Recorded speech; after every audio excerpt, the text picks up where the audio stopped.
ગામમાં 7 ભાઈઓ અને તેમની એક બહેન રહેતા હતા. તેમના માતાપિતાનું બાળપણમાં જ નિધન થઈ ગયું હતું, પરંતુ ભાઈ બહેનો જવાબદારી સમજીને એકબીજાનું સહારો બનતા હતા. ભાઈઓ રોજ જંગલમાં શિકાર માટે જતા અને બહેન ઘરમાં રહીને ભોજન બનાવતી.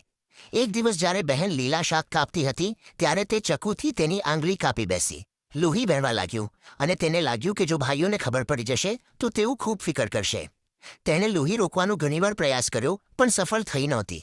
અંજાણમાં તે લોહી એ જ શાકમાં મળી ગયું જે તે રાંધતી હતી. સાંજે જ્યારે ભાઈ શિકારથી ફરતા આવ્યા અને ભોજન કર્યું તો તેમને શાકનો સ્વાદ અસાધારણ રીતે લજીજ લાગ્યો. તેઓ બહેનની ઘણી વખાણ કરવા લાગ્યા અને કહ્યું કે તેમણે એવો સ્વાદિષ્ટ શાક પહેલાં ક્યારેય નથી ખાધો. બીજા દિવસે પણ તેઓ જંગલમાં શિકાર દરમિયાન એ જ શાકની ચર્ચા કરતા રહ્યા. રાત્રે જ્યારે તેઓ ઘર આવ્યા તો રહેવાનું ન થયું અને તેમને બહેનને પૂછ્યું કે તેણે ખોરાકમાં એવું શું નાખ્યું હતું કે સ્વાદ એટલો શાનદાર થઈ ગયો. પહેલાં તો બહેન ટાળવાનો પ્રયાસ કરી પણ મોટા ભાઈના દબાણ પર તેણે સાચું કહી દીધું. કહ્યું કે તેની આંગળી કપાયાથી લોહી શાકમાં મિક્સ થઈ ગયું હતું. આ સાંભળતા જ ભાઈઓના મનમાં માંસ ખાવાની ઈચ્છા જાગી.